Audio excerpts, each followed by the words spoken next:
শুনেছ কি হয়েছে? কি হলো গো সকাল সকাল? ওই মিষ্টুদির মেয়ে যে একটা ছেলের সাথে পালিয়ে গেছিল না, সেই নিয়ে তো মিষ্টুদি আমাদের সামনে কি কান্নাটাই না কাঁদতো বাবা।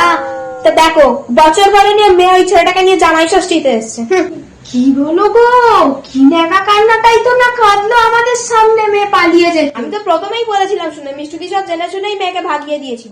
লোক খাওয়াতে হবে না এমনি বিয়ে দিতে গেলে, টিপটা নরম না নয়তো কি আবার। মিষ্টুকে খুব ভালো করে হারে আনেছি, ভাগ্যিস আমাদের পাশের বাড়ি বলে কথা, নাহলে তো জানতেও পারতাম না। কি ছেলে কেমন দেখি, ছেলেটার কথা আর বললো না, ছেলেটা দেখেই পুরো পুরো একদম লুচ্চা লাফাঙ্গা মনে হচ্ছে। মামে মিলে আর পাড়ার নামটা রাখবে। আমি কিন্তু আগেই জানিয়ে দিচ্ছি, মিষ্টুদি যদি এবার পুজোর কমিটিতে থাকে না, আমি কিন্তু থাকবো। বাবা তুমি এমন করে বলছো না, আমি কত থাকবো? গিরগিটির মতো রং বদলানো একটা মহিলা।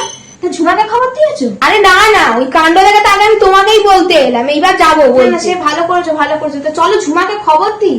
ওই মহিলা আমাদের সামনে একরকম করবে, পেছনে আর এক রকম, এ তো চলতে পারে না। না এমনি তো সম্মানটা নষ্ট করেই দিয়েছে আমাদের পাড়া। হ্যাঁ চলো, এরকম ভাবে চলতে পারে না, একটা হেস্ত নেস্ত দরকার। মিষ্টু জামাইকে জামাই ষষ্ঠী খাওয়ানো বল করছি।